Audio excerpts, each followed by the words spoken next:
Yeah, okay. So today we are doing securing funding for scaling. So I'm assuming, or it's assumed that you have had some funding, either from uh, your own personal donations, that is from your own savings, or you have had donations from your funders. So this is, you want to scale, and you want to scale your impact either geographically or your program to impact more people. So yeah, hoping that is what we are going to learn. So the introduction, securing funding for scaling impact is an ongoing process. So you don't stop doing what you want to do, so that it's a building process, as you're going to see. And building and maintaining relationships with funders is crucial for long-term success. So that means you have to do regular communication with your supporters, keeping them informed about your progress, challenges, and the positive changes your organization is making. Remember to tailor your approach based on the unique characteristics of your organization, its mission, and the funding landscape in your sector. Consistent and transparent evaluation coupled with compelling evidence of impact will strengthen your case for securing funding for scaling impact. So this is just an introduction telling you that, one, impact is ongoing, and if you want to scale, you have to start from day one. You have to start thinking about your program, your project, your organization as a scaling machine. It's a building. You're building first floor, second floor, third floor, and so your architect has already given you a big building in which you are going to come up with. So even if you've just started with a few rooms, know that you are building something big. So when you're told it's an ongoing process, just know that any impact, any small move, any direction you take in your program or your project or your organization is building to a bigger scale.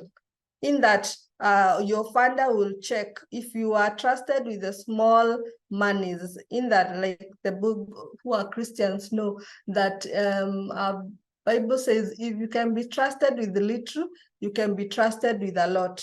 And so you have to demonstrate how you are trusted or how you managed the little you had. And so you can be able to be given something that is much bigger, 10 times, 100 times that you started with. So that means you have to communicate. You can't be lazy with communication. You cannot be lazy with drawing your impact and gathering evidence so that you can actually present it as to showcase that you can be trusted with much bigger funding. So you have to think about that from the very beginning. You have to document. Remember, most funders are from the West, and so as Africans, we are not used to documenting. If it's a business, you're told you have to treat your organization like a business. You have to register all your incoming monies, all your expenses, who is supposed to do what, and all this goes into making your reports and making your data visible to your funders. So this is a good way to remind you that you just don't wake up one day and say, today now I want to scale for impact. You have to start on it from day one, or the time you realize that you want to scale. So you have to make sure your mission is correct, that the mission you started with can be scalable. So don't just say, I want to help women in County A. So what happens when you want to do a bigger impact? So that means you have to say, to rewrite your mission.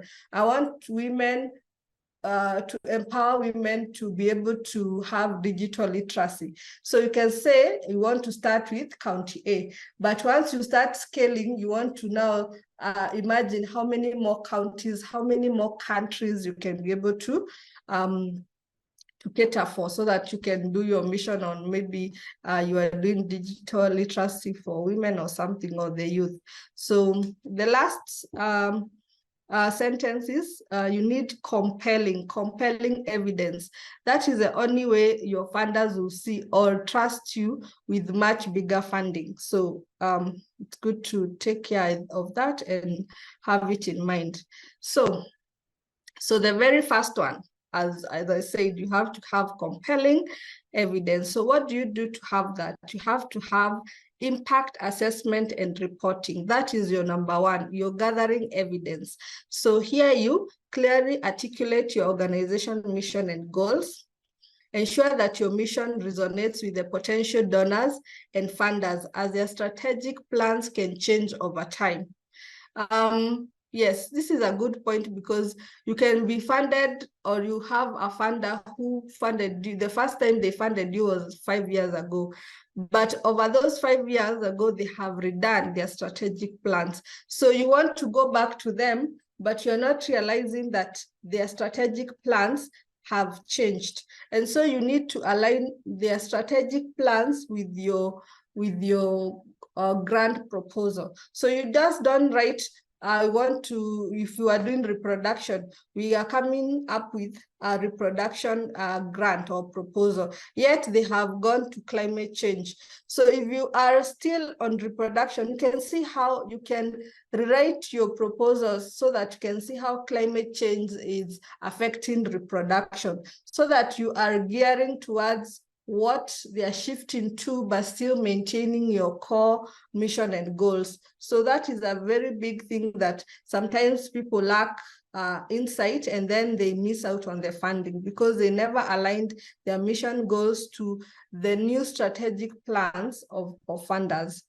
So develop your key performance indicators and metrics to measure the success of your current program. As I said, gather evidence. Once you can show that you implemented your program well, you can be trusted with a bigger funding. So how do you do that? You need to come up with key performance indicators and then measure that to show the success and how much success you had in your current program.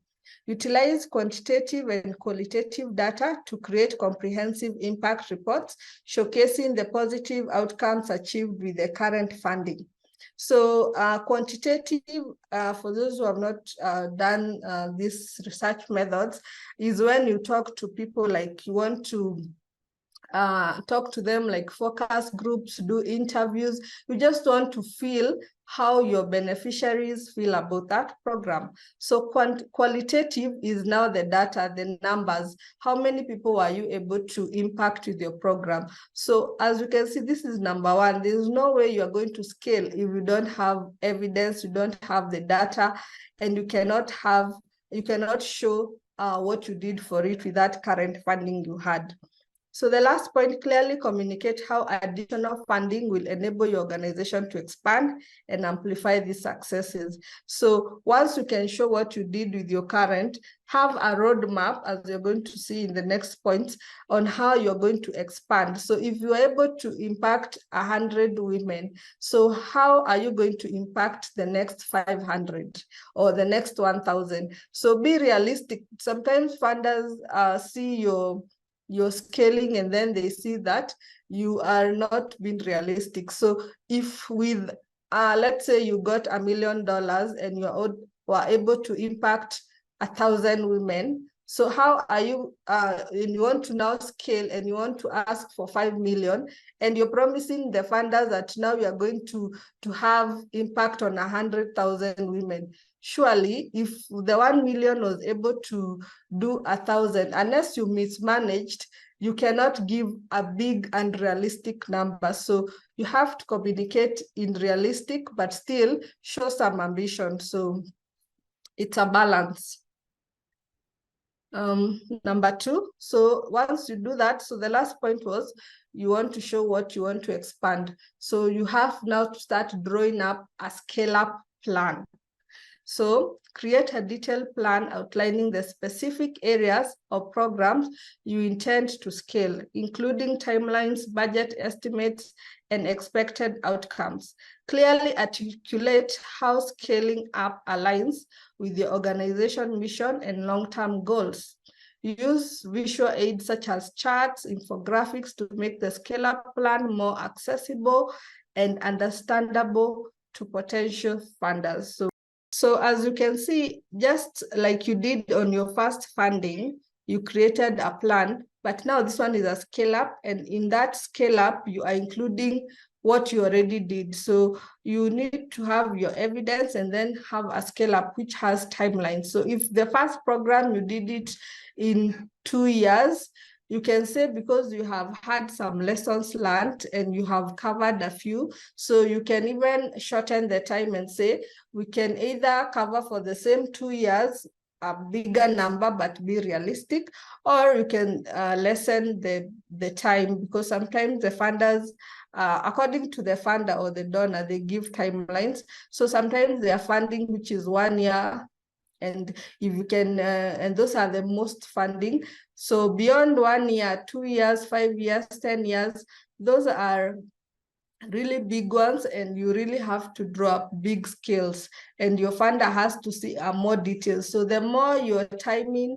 and the more your detailed scale up plan needs to be, so that you can show all those years what exactly will you be doing, the timelines, the budget. So your budget has to be yearly, so each year. So that means if you're doing a scale up plan for 5 years and the first one was 2 years, so that means even the timeline has to be more, the outcomes or the output you need to put is more. So you have to be really detailed, and just give it time during project design to come up with such, because you want more money, and that funder is only giving you money for 5 years, but the most are like 1 year. So you can try to diversify as you go down. You're going to see it's part of the plan, so that you just don't just look at funders who are just doing specific years. You can open up to more funders who do different timelines.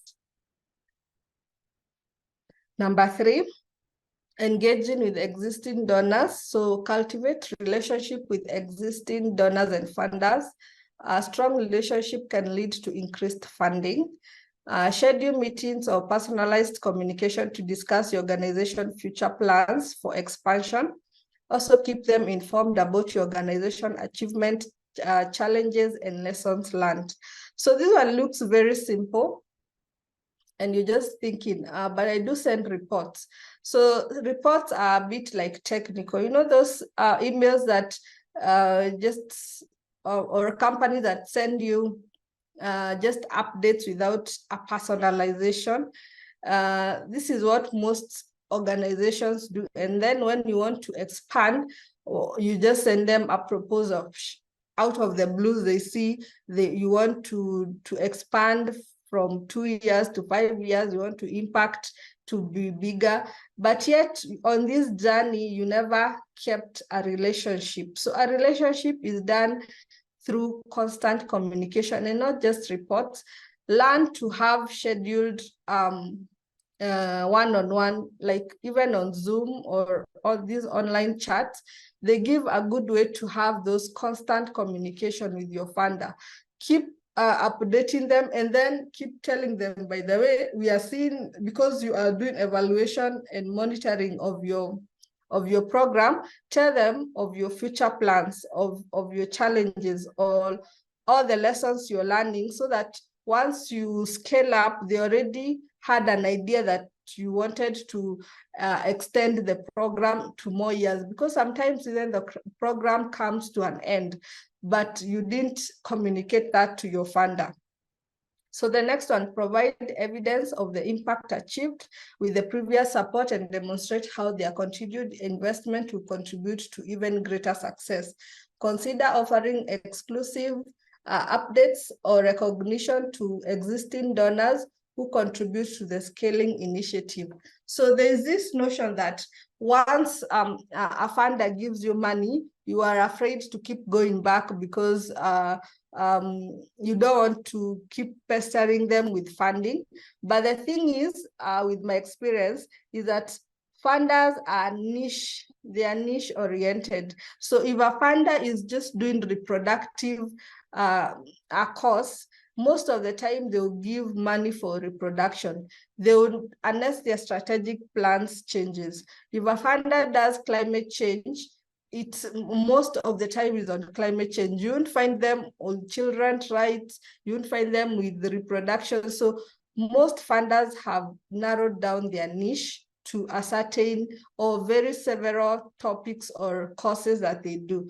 So once you can be able to target one funder and get them to fund you for the first course, don't be afraid to go back to them so many years or several times to them, because they have already niched down. And if already they did that once and you can show that you implemented the program and the funds well, believe you me, they are going to keep funding the same program. So don't complicate your own funding proposals. Just have a relationship with your current donor, keep them updated, keep them in your future plans so that they keep knowing that once the program is successful, you want to go further with it. So that's a problem I always find with most organizations. Like, they are afraid to go back. They are afraid to keep engaging with your current donors. No, in fact, that is the best strategy. So that's why it's among the first ones. Number 3, engaging with your existing donors. Keep in mind that you don't need to reinvent the wheel. So keep to your circle, and we can just see that further we'll expand, we'll diversify. But don't start going to other donors and start a relationship. If you already have a donor who's very generous, keep to them, but make sure you are cultivating that relationship with care, respect, and good communication, not just email reports. Make sure you are having a one-on-one. Make sure you can engage them like with meetings and tell them, we are doing a strategic meetings. Would you like to attend? We want to go to the ground to meet the beneficiaries. Could you schedule time? And even some are so generous, they would come all the way to your own country, and they want to see how their money is being invested and how it's impacting. So sometimes having that one-on-one feel really makes them happy, because this is their money and they want to see the real impact, the real people on the ground. So invite them to your meetings, invite them to your community activities, and believe you me, once they have that a strong relationship with the beneficiaries, the funding will keep coming. So before you start going to other funders and donors, make sure your donor, the current one, is well respected, well communicated, and you have a strong relationship with them. So don't invent the wheel. Keep at them at first and make sure you are capitalizing on them very, very well. Number 4, build on success stories. Collect and document compelling success stories from individuals and communities impacted by your programs. Use these stories in various communication, including newsletters, social media, and fundraising materials. Consider creating multimedia content such as videos, podcasts to share these stories in a more engaging manner. So this is one of those things that is very effective, yet people really don't do it.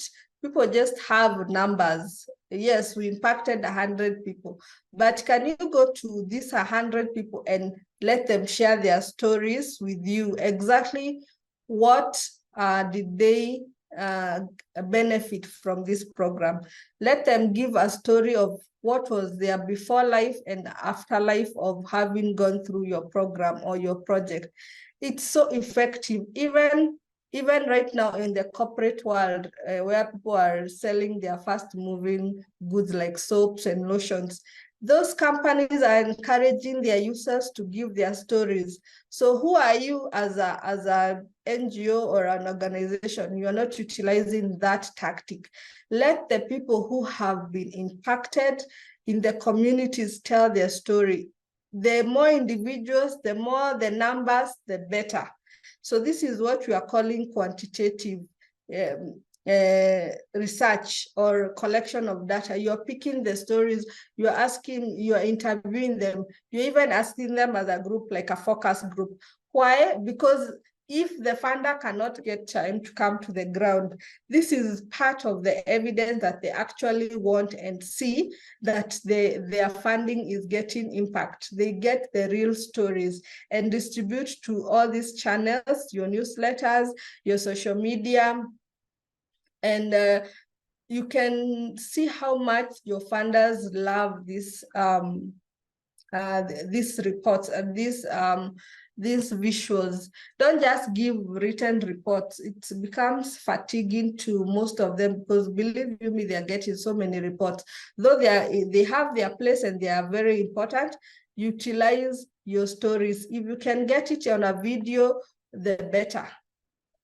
They want to see their faces, the actual people on the ground, and it is so compelling. And you have seen so many people getting funding. Even new funders, when they come and see such success stories, they actually will be more compelled to give more funding. So you're not just giving your existing funders, but it is also a way to attract new funding effortlessly, because they can actually see on the ground what the impact of the previous funding did to the beneficiaries. So this is a very good tactic and a strategy, and utilize it to the fullest. So grant renewals and extensions. So initiate conversation with the grantors well in advance of the end of the current funding period. This is what most people get it wrong. When the program is like a month, or you have done the last month of the program, or you have actually finished, is when you actually start writing to your grantors, by the way, you want to extend this program. This is not the right way. Start it well in advance. In fact, if it is a 2-year program, from day one, start telling your funder that by the end of year 2, we want to have scaled up. Why? So that this money, as we say in Africa, it's not on the trees. So they are working. Some of it is from their businesses, some of it from their work. And so they need to have consolidated this funding for you to access. So once you give them enough time in advance, they'll keep knowing at the end of this program they want to renew. And so they'll be looking forward. Don't bombard them at the end of the program. It's like, next week we want to start scaling up. Seriously, you won't get far with that strategy. So the strategy is start well in advance. If you can start it on day one, the better. So the other one is clearly articulate the positive outcomes achieved with their support and present a well-reasoned case for the impact that can be achieved with renewed or extended funding. So we have already said in the scale-up plan, you have to have a case for the reason why you want to expand. So don't just say we want to expand because we want to reach more people. No, you want to reach more people. Why? Because you have seen the impact it has had on the previous beneficiary and you'd like to scale. So make sure your wordings is well articulated. So sometimes you can get people who know how to write funding or the technical part, or so that you can be able to actually get the right articulated wordings. Sometimes as Africans, we say English came by the ship. So you want to have that good English or well-articulated sentences to make sure your impact is being felt, and the case for the upcoming renewal or scale up is also well articulated. So it's a good way to do that. So once the funding comes, you can be able to notice that this is a plan, and you start hiring or you start looking for someone who can do that for you. So the last one is address any challenges faced during the initial funding period and demonstrate how lessons learned will be applied to enhance future impact. So all these funders, they are not newbies, and if it's a new person, they also have seen the challenges and the lessons learned. So you have to also show the challenges you saw, or you oversaw that you'd impact 1,000 people, but because of a few challenges like political, environmental, so all those things didn't help you reach, or they slow down your impact. So how are you going to address these challenges in the next scale up, or the next scale up impact program that you're going to have? Why? They want to show improvement. So don't just say, even in the next program, these are still the challenges we're going to face. So how are you addressing them? So you have to think about these challenges way in advance and see how you can tackle them. So if it was political, how are you going to come and liaise with the government or the political parties in that county or that geographical area? If it's environmental, if it is legal, you have to show, at least have a plan on what are the challenges you faced and how the solutions you are thinking, so that you don't encounter, or you actually lessen those challenges in the next cycle of scaling up. So these are strategies. So we have to think about this. So someone would think, but I just want to scale. No, it has a strategy. So I'm trying to show you the strategies so that you can easily it's not just sitting down and writing a proposal and then the money comes. There are strategies that build up to that, jumping from 100,000 USD in funding to $1 million. It just don't just come. It comes with tactics and strategies. So that's some of these things in your project proposals are what gives you a winning streak. So how are you showing the solutions to the challenges that you have already faced? It just don't, if you can't demonstrate that, the funder will see that you're still going to get the same challenges and the impact will not be as big. So once you give the funder in advance, time in advance, you still need to show how your challenges will be faced, so that they know that at least you will get closer to the impact that you had come up with. So demonstrate sustainability. So this one is a big thing. Demonstrate a sustainability plan that outlines how your organization will maintain and grow its impact beyond the current funding. Emphasize strategies for diversifying funding sources, including earned income, partnership, and community support.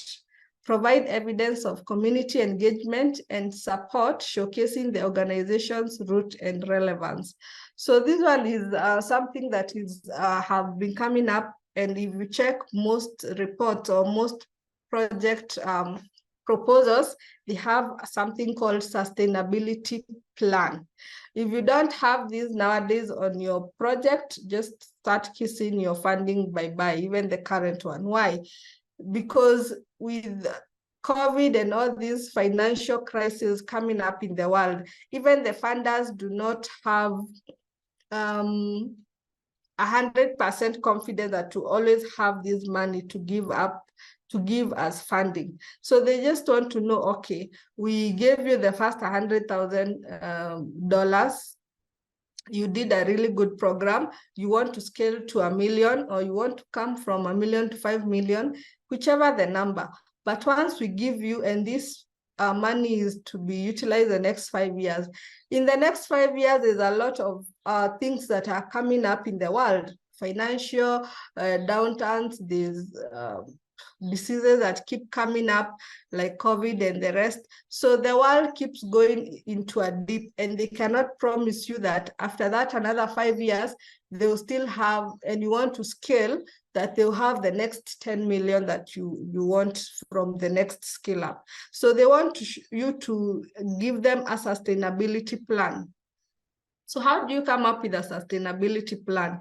You can either see some of the money. If they have given you $1 million and the program is 2 years, so if you know, like the first 3 months, you're going to utilize like $100,000. So what happens to the 900? Do you keep it in the bank and it keeps accruing bank charges? Or do you think like an endowment fund where you can keep it like into, not stock exchange, but into this, what are they called?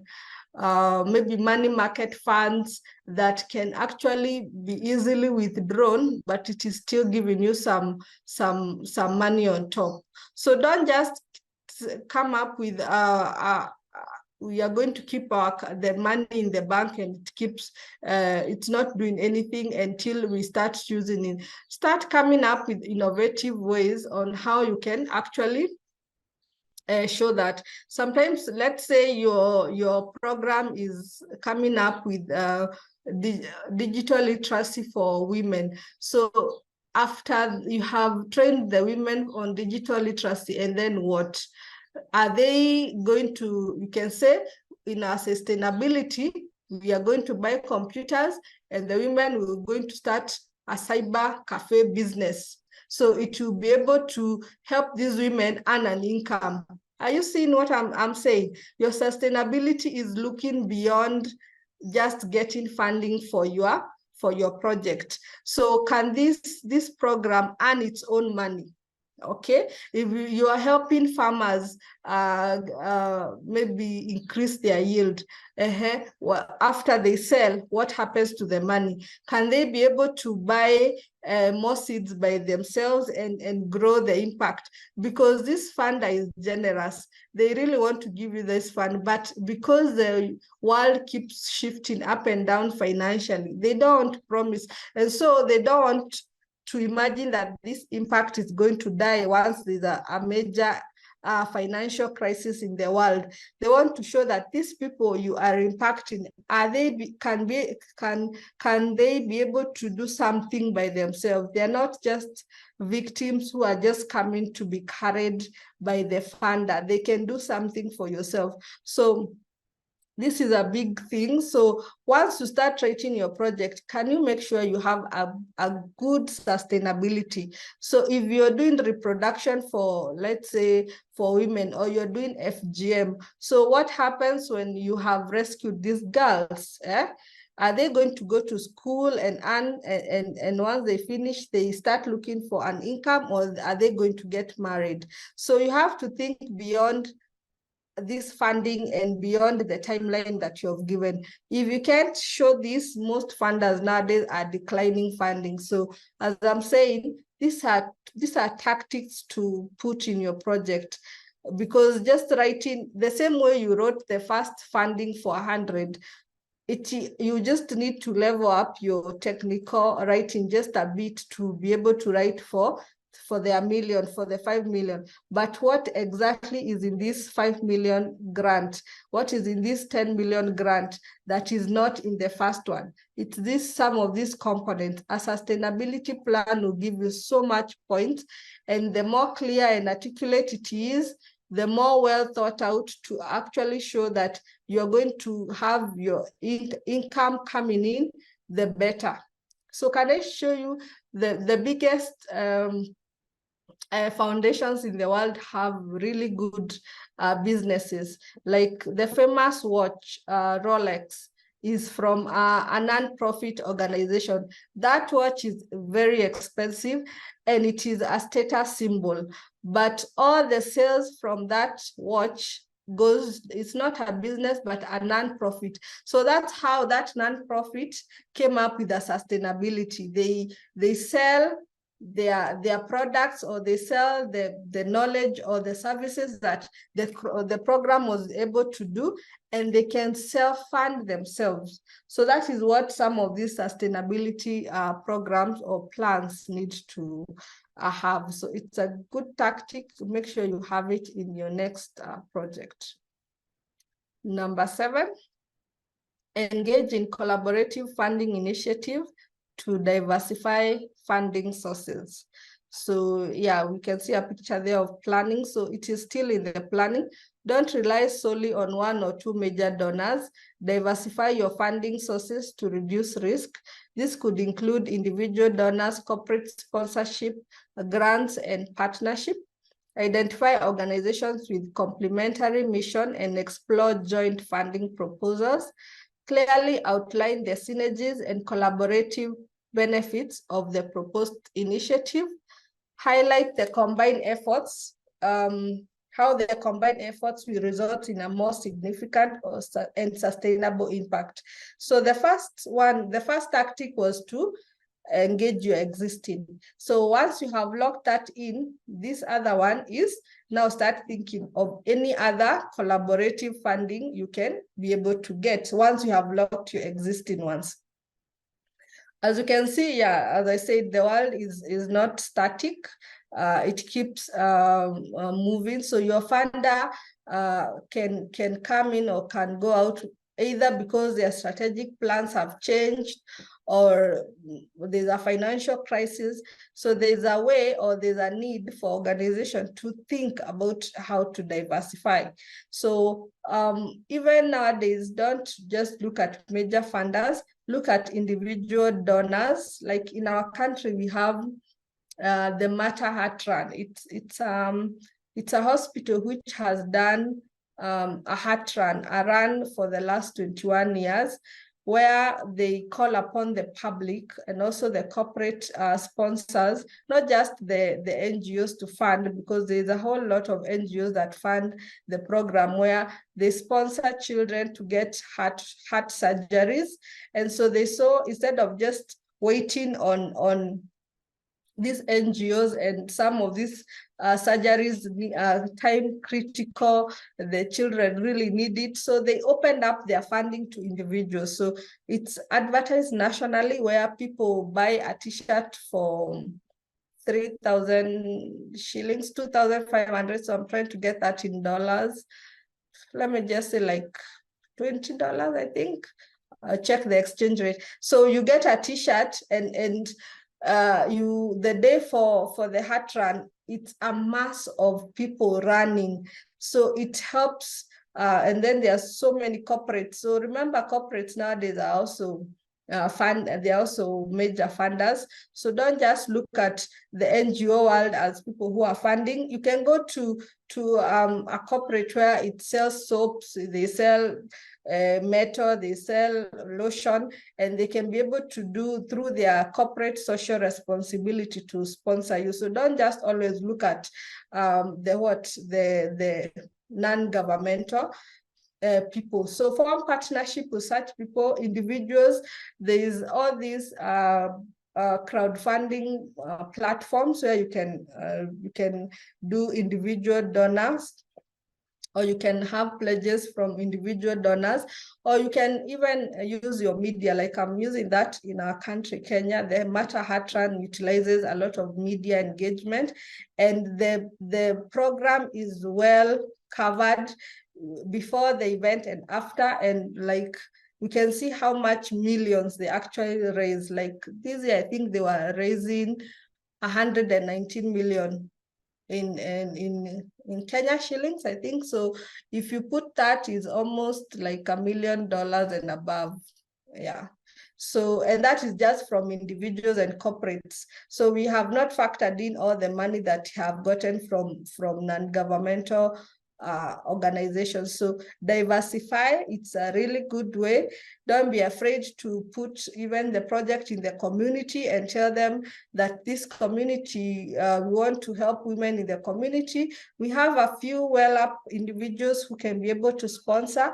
You have faith-based organizations like churches, mosques, and they also want to impact the same community. So diversify the people you go to. So don't just always look at your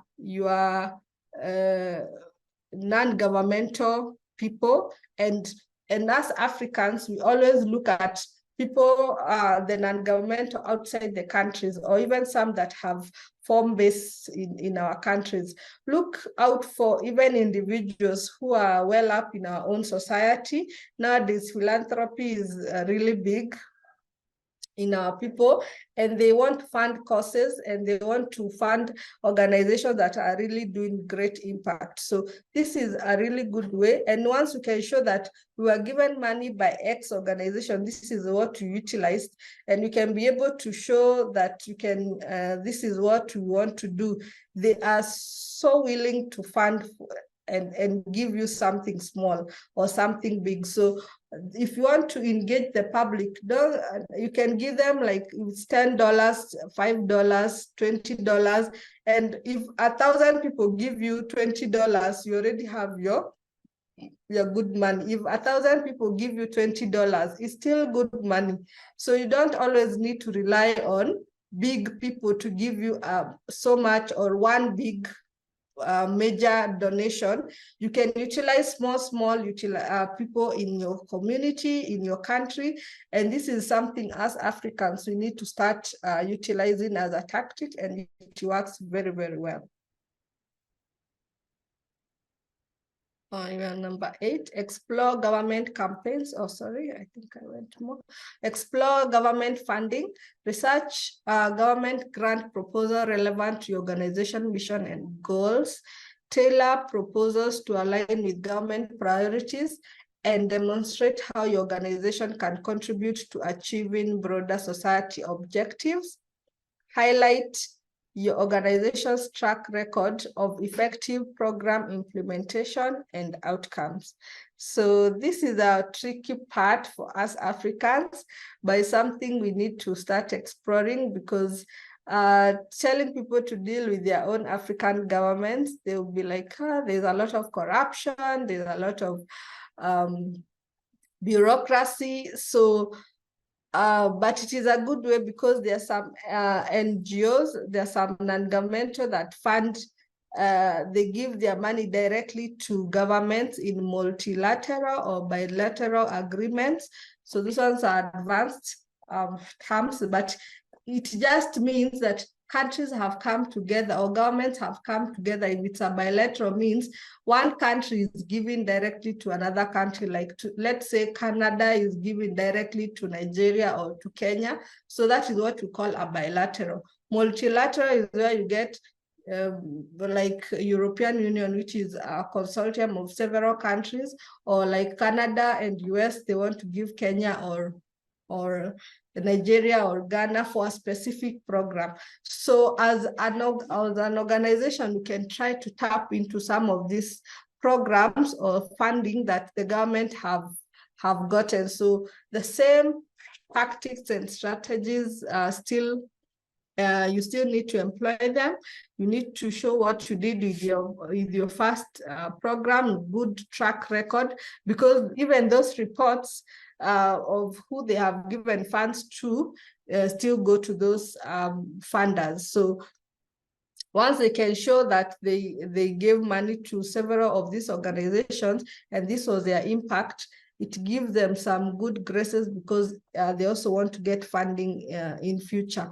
So it's a good way. So I would say, or try to encourage you. I know as Africans, we really fear our governments in a way because of corruption and bureaucracy, but it is a good avenue to get funding for or scale up, because even government want to show that they impacted their society. So like in Kenya, we have elections for every 5 years. So they need to have evidence of we did this, we did that, we did that. So whatever your organization does goes into their books as something they actually did. So yes, so I would try to tell you, try get connections and try to get information onto how you can get government funding, and it is a good way to expand and scale up. The ninth one, innovative funding campaigns. So there's a picture there of crowdfunding. So develop creative and engaging fundraising campaigns that highlight the specific goals of your scaling initiative. Leverage social media platforms, storytelling, and visual content to reach a wider audience. Incorporate elements of urgency or matching challenges to encourage immediate support.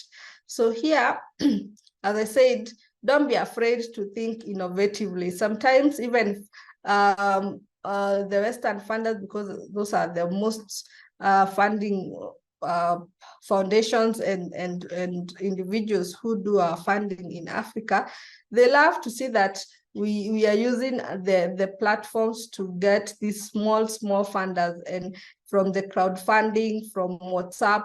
You can, there's an organization in Kenya called Year to Initiative. So it's a collective of CSOs and CBOs. And so they utilize WhatsApp so much, and they utilize something called Changa. It's like GoFund and Kickstarter. So they utilize so many of those, so that once they raise some money, they go to a funder and ask for matching challenges. This is where a matching challenge is where if you raise 100 million, or that is in Kenya shillings, or let me say in US dollars, let's say you raise $1 million in US dollars, you can go to a company or a foundation like Melinda and Gates and tell them, would you match? Either they match double or triple or just 1-to-1. And so they are happy to see that the community that their funding is going is also taking ownership of this program. And so they quickly actually love such, where you can show matching challenges. So that initiative has really gotten a lot of traction, because even our own Kenyan philanthropists are really buying into that initiative, where they collect money from WhatsApp, from wherever, but it's from small donations, and now people actually match. So they go to a funder and tell them, if we raise this much money, will you match? And the philanthropies and the foundation are so happy matching. So don't be afraid of utilizing this tactic. I've seen it in Kenya.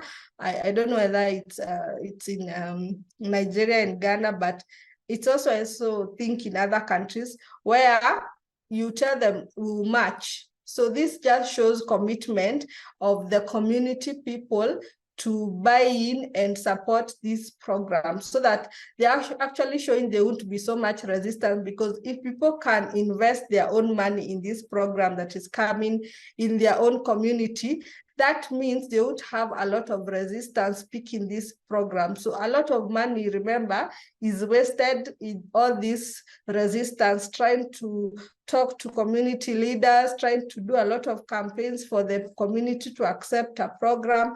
But if their own community is the one funding and being involved, that means they will quickly pick up this program, and they know the impact will be higher. So don't be afraid to go through this innovative fundraising. They look a bit minuscule, but they really do work. And they help the big funders know that you, as a community, that program is well accepted, and to make a bigger impact in the future. Number 10, form strategic partnerships. Identify potential partners with shared values and goals. Clearly define the roles and contribution of each partner in the scaling initiative. Develop formal agreements or memoranda of understanding to solidify partnership. So a big thing about scaling is that these funders, they want to show that, they want you to show as an organization that you are not getting this money and quote unquote eating alone. So they want to show they want you to demonstrate that you have partnered with another organization. Let's say you do reproductive. You are not the only person doing reproductive. So can you be able to partner with another organization that is getting doing reproductive, and then form a consortium or a partnership where now you can be able to ask for more money. Remember, now you'll be two horses doing the same thing. So a funder, if each of your organization previously had gotten 100,000 USD, 100,000 USD, and now you're asking for $1 million, that is 10 times of both. So if you do half, each will go with $500,000, $500,000. So it's way much better that funding strategy than actually asking for the million alone and it gets shut down. So some of these things, okay, as Africans, we just want to compete and you want to show that your organization is the one that is actually doing the best impact. But nowadays they want to show, they don't want to have this duplication of efforts where 3 organizations are in one geographical area doing the same exact thing, and all of them are going privately to ask these donors for the same money. So why can't you, all the 3 of you, form a consortium and ask for $10 million?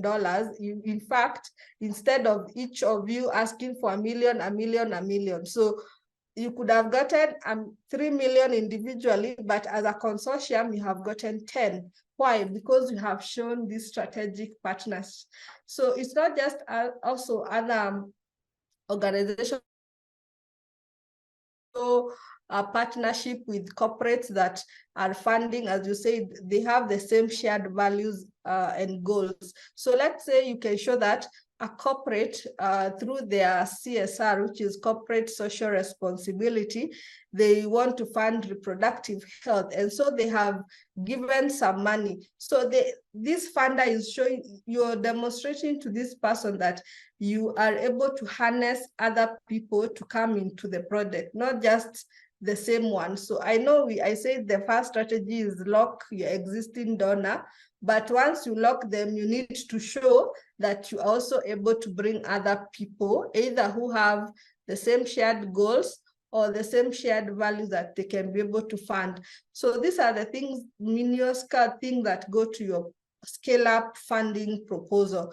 And funders love to see that you're actually thinking ahead and you are forming partners with these people who are in the same either sector or in the same goal-oriented programs as you are, or the same shared values in that they would like to support women. And so even if it's a project on reproductive, as long as it's supporting women, you can be able to harness that and form a partnership with them. Number 11, major donor cultivation. Identify potential new major donors who have a demonstrated interest in causes aligned with your organization mission. Request all donors for introduction to new donors in their circles. Develop personalized approaches such as one-on-one meetings or exclusive events to cultivate relationships. And the last one, clearly articulate how their significant contribution will be instrumental in achieving transformative and scalable impact. So as we said, we need to have a real good relationship with the existing donors. So once we have that, please do not be afraid to ask your donors to introduce you to new donors in their circles or people they know. Like for me, Jane, when I'm working as a consultant in World Bank, we go for meetings and you find you're networking with people from Save the Children, USAID. And so once if is a project in that line, maybe for climate, for reproductive, you can ask them out of your circles, could you introduce us? It is a big win for, let's say for me, let's say Jane, to ask to write to organization X and tell them, we've been funding this organization, would you like to come in as a donor? And they share your reports and your success stories. It is much easier for that new donor to actually pick you as a potential beneficiary because you have been introduced to them through a major donor. So out of that, there's this thing we call social capital. So they are using their own social capital to introduce you to other people than you trying to get to a new donor through the usual ways of prospecting. So try, once you lock your old donors, have them have a plan if they can get donors in their own circles. Some you have to prompt them, Some you have to request them, and out of you doing some strategic planning, come up with ways or map out new donors that they themselves can help in the introduction, which is way much faster, and it helps you get quicker into these prospects than you going the old traditional way. As I said, do have some personalized approaches, one-on-one exclusive events to cultivate this relation. So don't just keep sending reports. Make sure you have like a monthly, even if it's a Zoom meeting. If you're doing like end of year, a lot of companies and organizations are doing their end of year reporting, and you can loop them in and tell them, by the way, we are doing our end of year. Before we come up with the final report, would you like to join in the meeting and give us a few strategies on way forward, the challenges? If they have time, they love some of these things because they put their own money there, or they put money of the organization they are working in your organization. So they like to know, or they want to have a feel of your office politics, of your culture in your office. So looping them in some of these meetings and some of these strategic meetings, usual meetings, not everyday meetings, but just those major meetings. If you're meeting your beneficiaries, loop them in some of these things. Even if they can't be able to physically come into your country, you can have them loop in virtually, so that they have that one-on-one feel of your organizations, of your employees, of your beneficiaries, and carry them through that process of you impacting people and having that everyday feel of planning, executing.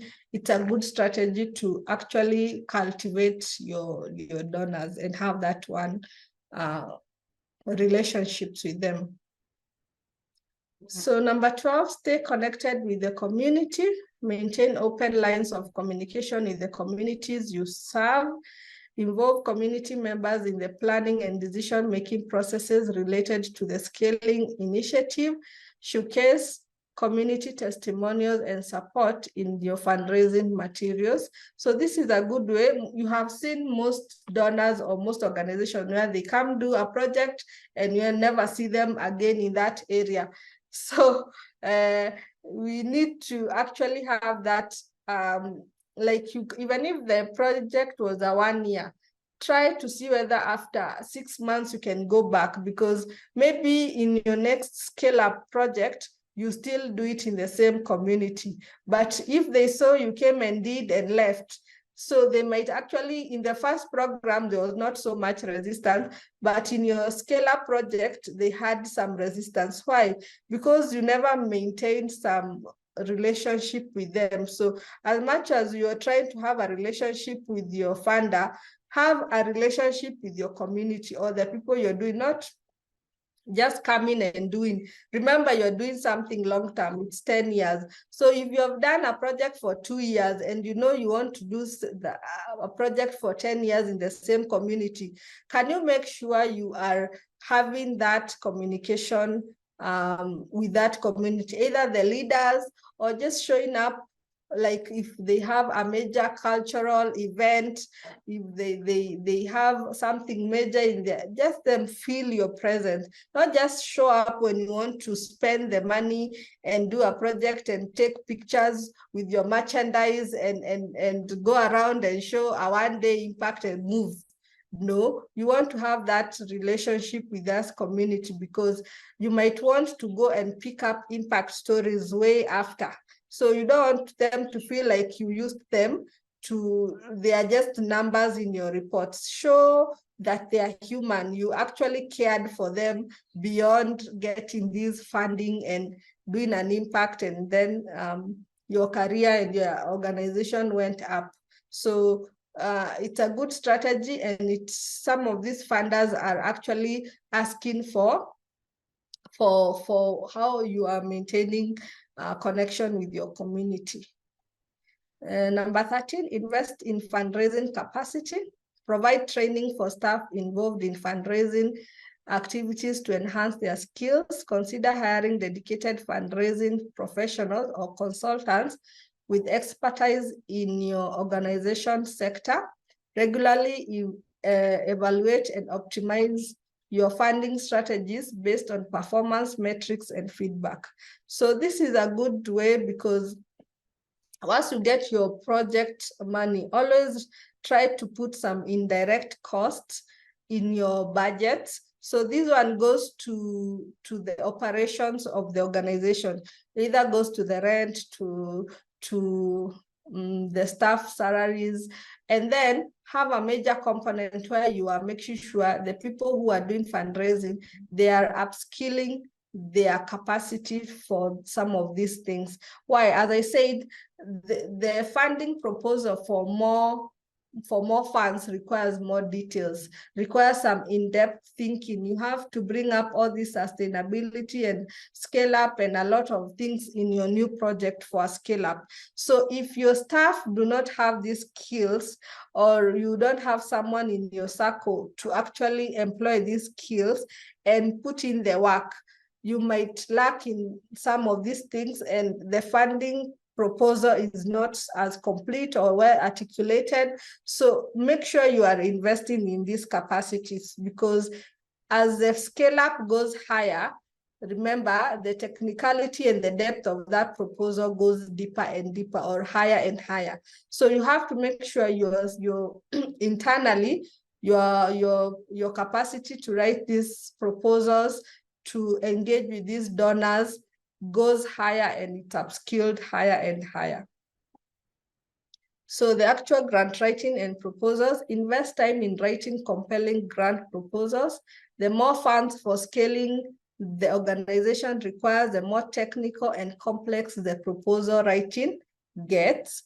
Tailor proposal to specific requirements of each funder. Clearly outline your organization impact goals and how they support to make a difference. So as I said, the more you require more money, the more technical and complex it gets. So make sure you get those grant proposals that have ample time, and or your technical people are well versed in writing the technicalities and the complexities of these proposals. And then tailor. So you can have like one base proposal and you keep customizing it, because writing 100, 200 page proposal is no joke. So if you are doing reproductive, like I gave an example, but your new donor or your new prospective donor has gone into climate change, you don't need to miss out on the climate change funds, but you can be able to tailor your proposal and show how is climate change affecting reproductive in your area, okay? How is climate change affecting the rise of malaria and mosquito in your area? So if you are doing a mosquito or malaria program, does not mean you need to lose out. You just need to think deeper on this strategy the new trends in funding and how you can tailor them into your own proposal. So sometimes you go online and you're like, hey, the people who are funding our area have decreased. No, they just shift and there was a new trend. So go and check at the trend. Right now, the trend is on climate change.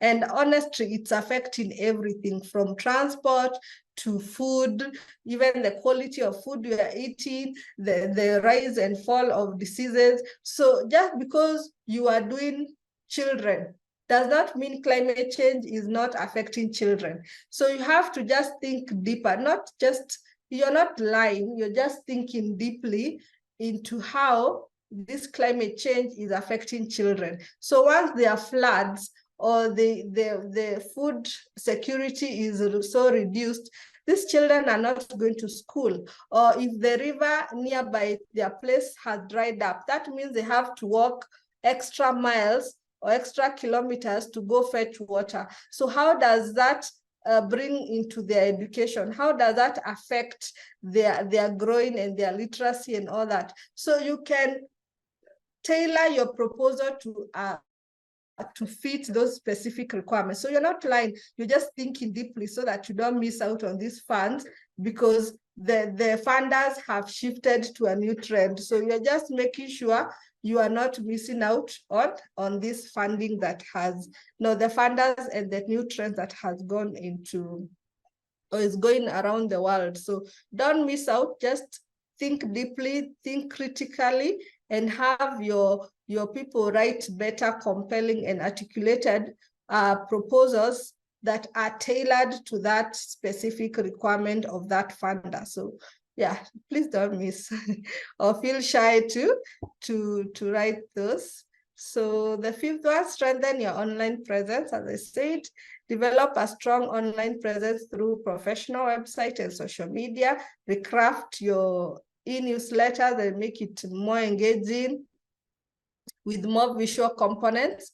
Use this platform to showcase your organization work, share success stories, and engage with potential donors.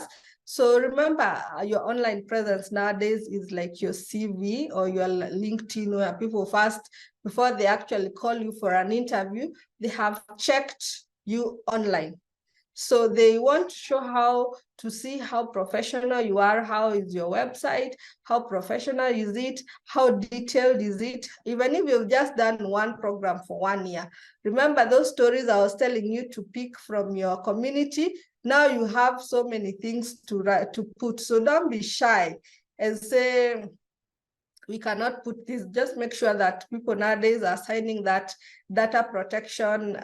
You don't want to be sued for putting people's faces online, but make sure they signed a form where they gave permission to use their audio, their visual, their photos online, and use this to have engagement in your website and your social media. Most of us, when you're writing grants, you're not thinking about your website. No, they will read your proposal and then go Google you. So if it's a tactic, so there is, my grandfather used to say, once if you want to go cut a tree, the first, and you only have 6 hours, so can you spend 4 hours sharpening your axe and then use 2 hours to go and cut your tree?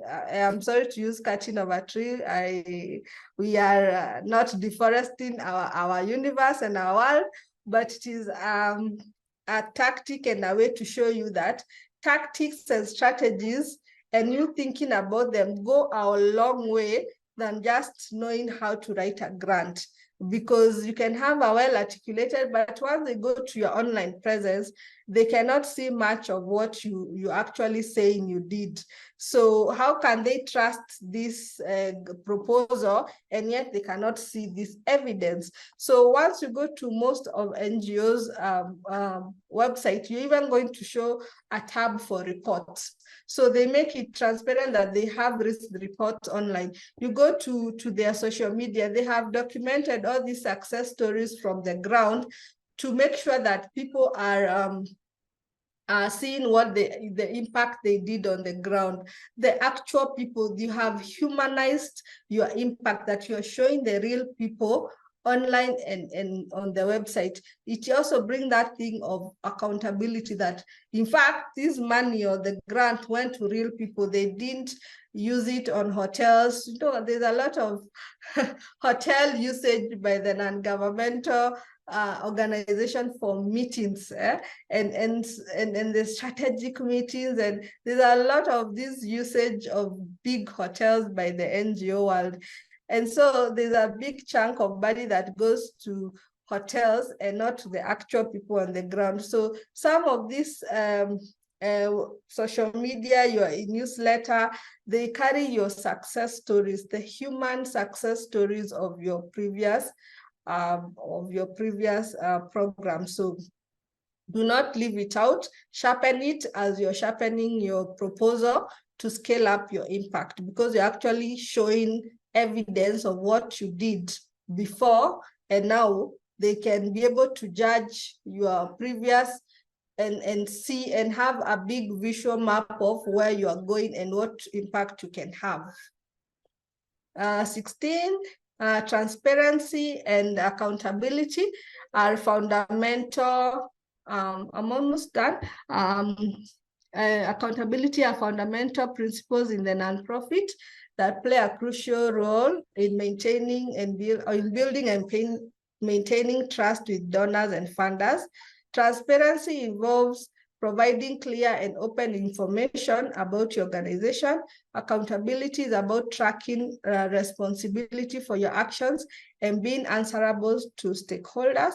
Be transparent and accountable about your organization finances and operations. So I just said you need to show how you used your money. You didn't utilize it to go and do strategic meetings in big hotels. Nothing wrong with that, but most of these funders are having a disdain to see that their funding went to cater to hotels and all that, and they never reached the beneficiary, or the percentage that reached the beneficiary was a very minuscule, and how much they gave was really big. So we can do transparency and accountability in much further. So transparency comes in financial transparency.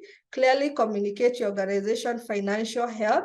This includes providing detailed financial reports, budgets, breakdown of how funds are allocated.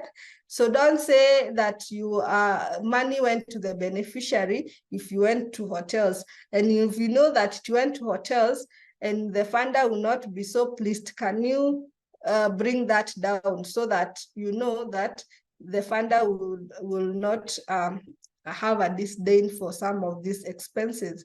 So ensure that these documents are easily accessible either on your organization website or upon request.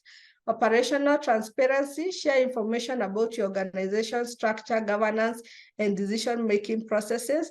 This includes details about your leadership team, board of directors, and any advisory bodies. Make sure stakeholders understand how your organization operates on a day-to-day basis. As I said, you can loop in some of your funders, the existing ones, to come feel how you're doing your meetings, like a BOG meeting, how you do some of these things. Why? Because they want to feel how you make decisions, or they can show the structure. Sometimes NGOs have a structure where they have 20 employees, but once a program is being implemented, it's been done by 5 people. Why? Because the structure is different, because they wanted to get the funding, but the implementation is different. So sometimes you get that now they start having challenges, and so they're asking, I thought this program was being implemented by 10 people, 20 people. How come the program was not able to cover these much geographical areas? So then they come find out that the people who are actually doing the work were 5. So it creates that discrepancy, and the funders don't like that. The reason for you doing that, it varies, or maybe you lied because you wanted to show you have more employees, but your operations and the type of funding you are asking for cannot handle. So sometimes you don't have the employees, but you can show in the scale up plan, the number 2 we did, that you are hoping in the new funding scale to employ more people. So don't lie that you already have 20 employees if you have 5. Say once you get the funding, if these 5 employees did this impact, we are hoping that in the next impact, we are going to hire these several people, and you can show this will be their position, so that you're showing that transparency that we had this number and we're going to hire more. So they feel that you are growing also internally. So programmatic transparency, clearly outline your programs, initiatives, and the intended impact of your work. Explain your organization strategies for achieving its mission, including key activities, milestones, and success metrics. So don't lie that your program will do X and you wanted to do Y. For example, let's say you want to train hospital staff on how to better handle their patients well.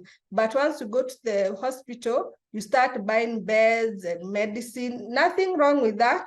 but the funder gave you money for this, and now you start doing X, and they gave you money for Y.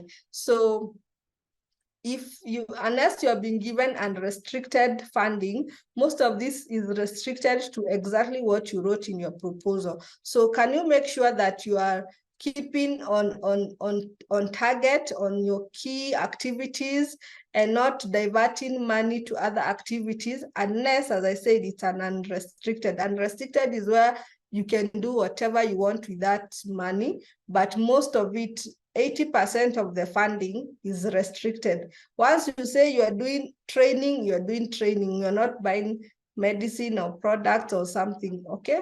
So have transparency on that. So number 2 or B, accountability. So measurable goals and outcomes. Establish clear and measurable goals for your programs and initiatives. Define specific quantifiable outcomes that can be tracked and reported. This not only helps to demonstrate accountability, but also allows donors to understand the concrete impact of their contribution. So this one, we said it when we were coming up with the first one was impact assessment. So once you're doing the impact, make sure you're doing your goals and outcomes are measurable. Don't just put, we want to do reproductive health to how many people. So can you be able to quantify your goals and to give that clear outcome? So regular reporting, that one we've said. So create regular and comprehensive reports so that you can show. So even when you're doing regular communication, have good reports, because these are the reports that usually go on the website, and it's a good way to show what you actually did in a report. So under still accountability, admitting mistakes and learning. No organization is immune to setbacks, to challenges or setbacks. Be accountable involves admitting mistakes, addressing them openly, and outlining the steps taken to rectify issues. Demonstrating a commitment to continuous improvement can enhance trust and credibility. So that one I would already said, make sure you are having a solution to the challenges and the mistakes that you actually did. Compliance with the regulation, ensure your organization complies with all relevant laws and regulation. This includes financial reporting requirements, adherence to ethical standards, and compliance with any specific guidelines set forth by funding bodies or regulatory authorities. There is really a bad way for funders to refuse funding if they can't find that you went to the ground and you didn't get the proper adherence, or you didn't go according to the regulations of that country. So they don't want to have a bad report or their name. They find themselves that your organization was caught up with the law, and they have to say that we went to that community to implement a funding by USAID, and you didn't get the proper regulation to actually do that in that community. So they do not like their name tarnished in some of these things. So you have to comply with the regulation. If it's making your organization go through the legal documentations to get the permissions, make sure you are following these guidelines. Otherwise, funders don't love their name tarnished in some of these unlawful things. So stakeholder engagement, actively engage with their stakeholders, including donors, beneficiary, and the community. That one we already said, so that we can get a feedback and incorporate their concerns and put them in the decision-making process. So that is under accountability. So the third one, under transparency and accountability, is building trust. So we already went into the consistency of communication, one of the big pluses. So don't forget to be consistent in your messaging, and communication is vital. So we said communication is part to the funders. Also internally, don't forget to have regular meetings to make sure you're monitoring your programs and evaluating your programs well. and the beneficiary or the community. So accessibility of information, make information easily accessible to the public. This includes not only your financial and programmatic data, but also impact stories, testimonials, and any evaluation or assessments of your organization work. The last one, ethical practices. Uphold high ethical standards in all aspects of your organization operation. This includes transparency in fundraising practices, avoiding conflict of interest, and ensuring that your organization operates with integrity. So a big plus, as I said, no funder wants their name tarnished in anything unlawful or unethical. So these are tactics. You just don't want to send your good proposal. You have spent so much time, and then when they Google you and they check, and they usually do a thorough due diligence check before they give funding, they find out that you are involved in unethical. Either you as a person who is, either you are the employee, you are the owner or the founder of your organization, or the organization itself. That one is a big killer, and you're going to be cut any funding. In fact, they'll cut any ties with you as quickly as they can. as they can. So do build trust by making sure you are ethical in all your practices. So the last one, now the actual budgets. So budgeting is part of your brand too, and financials are part of your communication. A well-communicated budget is a fundraising tool. Non-profit leaders don't delegate this important fundraising tool to your finance team alone, and don't ask them to create a budget in a silo. Yes, this means those of us CEOs and managers who love accounting and instead work together to integrate these 7 budgeting ideas into your brand. So yeah, you have come up with all these tactics, you have written a good proposal. So a big chunk goes to the budget. Remember, you have to incorporate more details in your budget because you're asking for a bigger amount. So you've said budgeting is part of your fundraising tool. So how clean and how good your budget is how well that you're going to know that your budgeting is part of your branding tool. So don't just tell your finance people, come up with a budget as we do the grant. Make sure that you have that one meeting with your budget people to integrate the budget, to make sure that the budget synchronizes with your programs, and that whatever they are putting in the budget is also in the program. Whatever is in the program is in the budget, so that you don't have 2 separate things that have discrepancies, and it's not not in harmony. So the first thing is align the budget with your theory of change.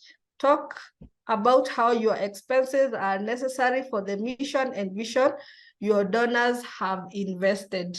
So we are saying, once you come up with a theory of change, the theories of change shows everything that will go into your program, all the activities, all the outcomes and your outputs. So if they are not in the budget, how do you expect the funder to approve if what is in your proposal is not catered in your budget, or vice versa? So you have to have that consistency and coherence between what is in your project, which is partly what you come up when you are doing a theory of change, and what is in your budget.